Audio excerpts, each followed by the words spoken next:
Hello everyone and welcome to another video. On the review table here I have the BBR 118 diecast model of the Ferrari SF-90 as driven by Monegasque driver Charles Leclerc at the 2019 Belgian Grand Prix. This was his first career win in Formula 1, but a bittersweet one, as on the Saturday after Formula 1 qualifying during the Formula 2 feature race, his good friend Anthoine Hubert was involved in a massive accident on top of Rédillon. The young Renault protégé sadly lost his life in the accident. Ecuadorian-American driver Juan Manuel Correa, who hit Hubert at almost full speed, was also severely injured. He survived, but is still recovering from the accident to this day. For the race at Spa, Charles changed his regular helmet design with the black background to this red version, and the sponsorship also changed from the Mission Winnow to 90 years Ferrari, as Philip Morris and all that, and tobacco law. And then the aero detailing on top is different too, as you can see. Basically the main design of the helmet is the same, just with the color of the background that has changed. And personally I don't think it's a change to the good, as I think the red version is a bit too much with all the sponsorship logos, the big number 16 and the very loud background. I much prefer the more subdued black version, like the one he used at Bahrain in the race in which he scored his first pole and should have won the race, but for mechanical problems, but did score his first podium finish there. So this red half-scale helmet, looks quite okay then, not fantastic but quite okay. And it needed some upgrades, like the 90 years Ferrari logos all over the helmet, so on the front, on the back and on the sides. And furthermore I added more realistic silver hands connectors, so the engraved hands rings, and then added the aero vents on top as well with the dummy dots that look like holes. The visor then, they have these nice violet bell engraved screws added, and the tears with the tension posts have been added as well. And I added the little FIA hologram as well, and the little visor stopper button. On the chin part, a spoiler has been added. Inside on the padding, the bell logos have been changed to cloth versions, nicer versions, and the Ripetonio Anthoine Hubert tribute decal has been added on the front as well. So yeah, that's the half-scale version of the helmet Charles used at the Belgian Grand Prix. As I said, not too much of a fan of the red color, but still looks nice with the model.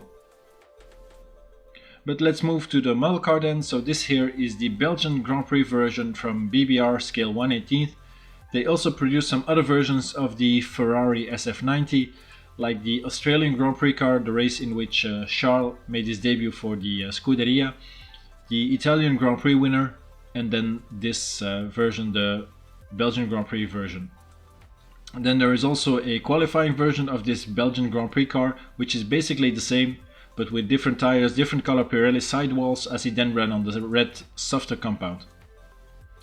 However, on that version there is quite an unforgivable error on it, as it features the Anthoine Hubert tribute stickers, just like on this race version of the car, as you can see here.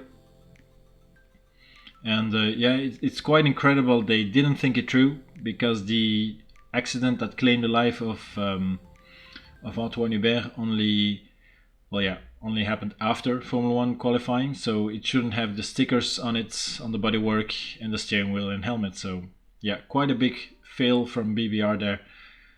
Luckily this race version is correct at least.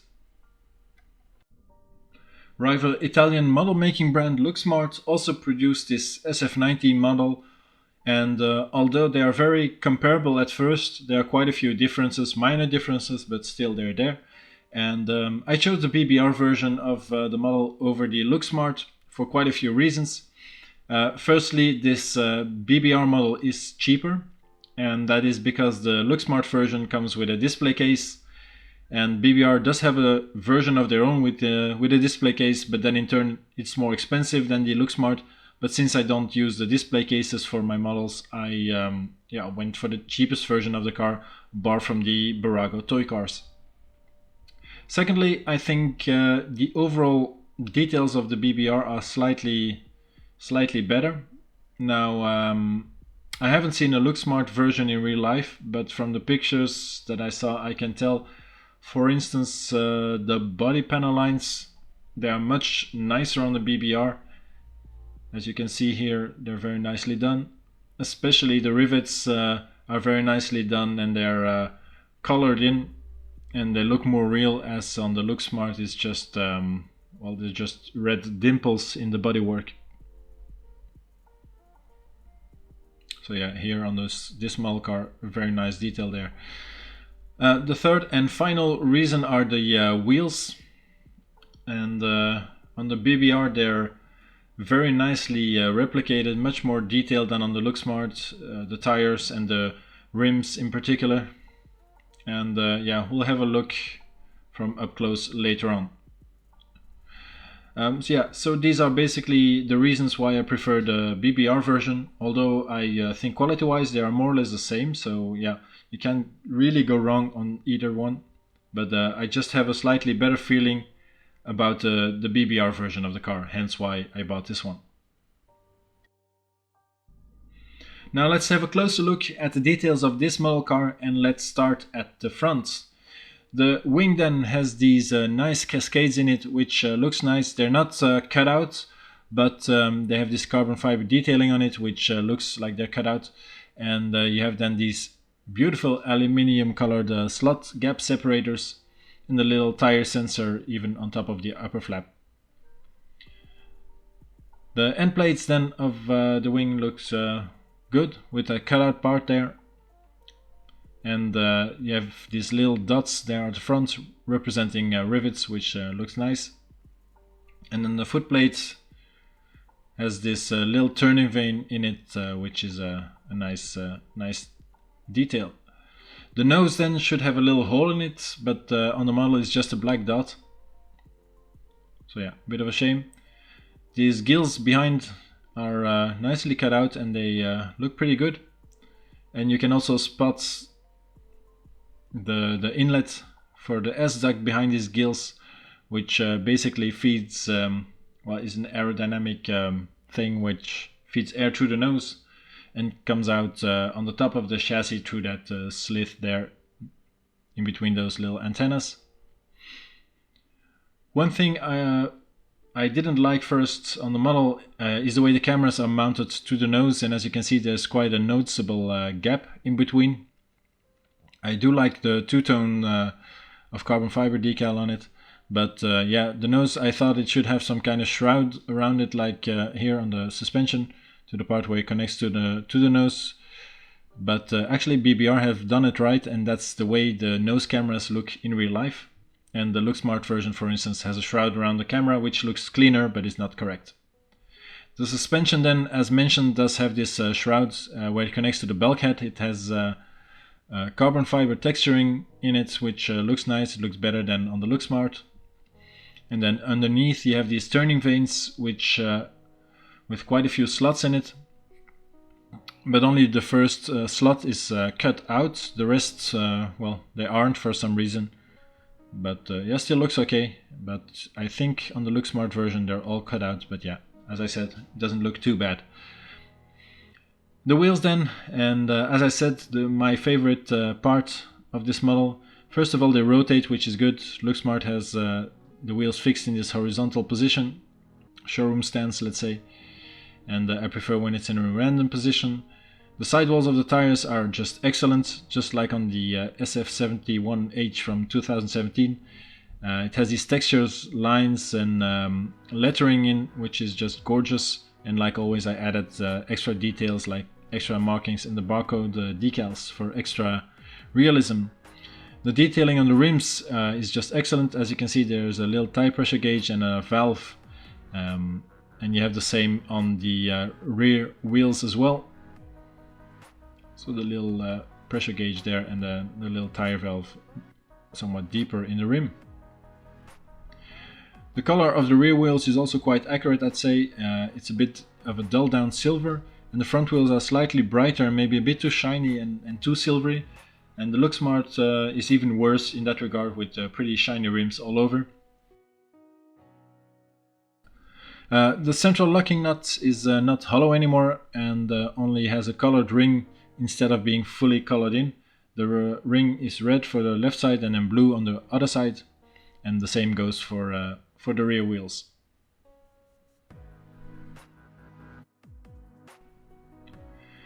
The body panels then and the rivets in it, as I said, yeah, are very nicely replicated, and the antennas and the little 360 camera is very nicely done as well.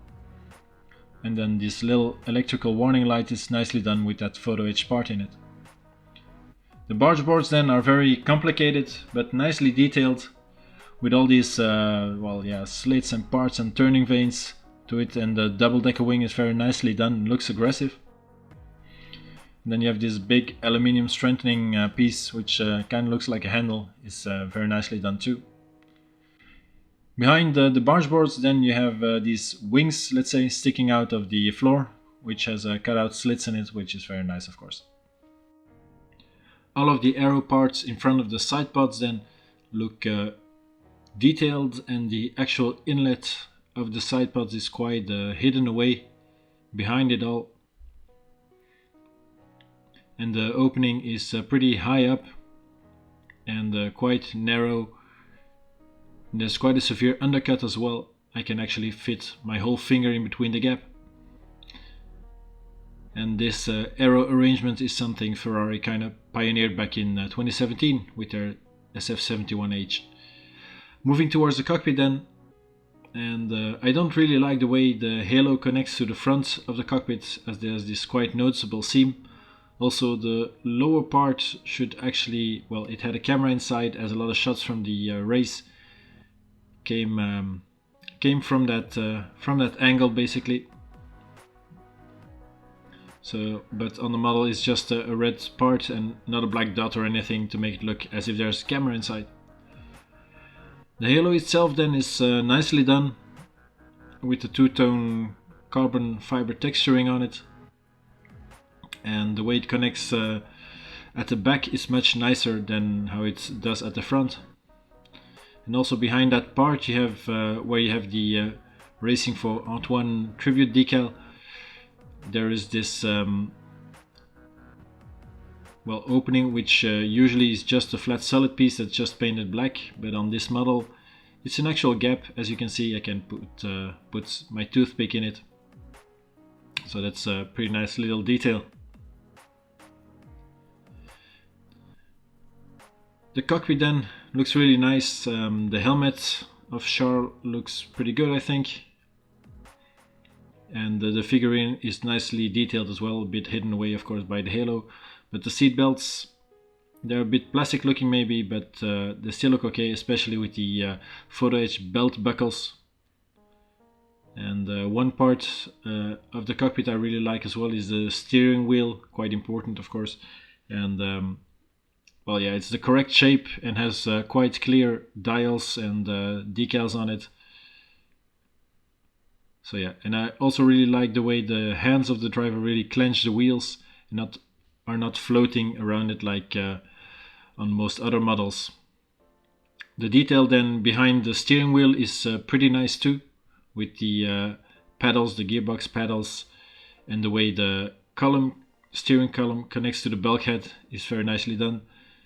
And of course they didn't forget all of the decals on the back of the steering wheel, the LEC 16 and the RIP Tonio decal. The mirrors then look nice, and they're actually part of the aerodynamic structure next to the cockpit. And if we then look at the airbox, the split intakes look good too, and it's quite deeply hollowed out as well, so it looks nice. The cameras then, they have no carbon texture on it for some reason, but I assume it's correct. I didn't see it really well on the pictures. Moving further, the shark fin has this noticeable cutout in it, inspired by the Haas VF-19 car. And on the back of the shark fin you have this two-tone carbon fiber again, which looks really nice. The floor of the model is quite detailed as well. It has carbon texturing in the plastic, and those gills, they're not fully cut out, as you can see on the bottom. Only the back parts actually are cut out. with little turning vanes on the top as well. 3 little turning vanes here, which is pretty cool, pretty detailed. The rear suspension is then nicely done with the intricate brake ducts, rear brake ducts. They're nicely replicated. The rear wing then, the new for 2019 wider rear wing, looks good with a big cutout in the end plates, and all of the gills in it are not cut out but have these black lines that make it look like they're cut out from a certain angle. And it's a bit of a shame those gills aren't really cut out.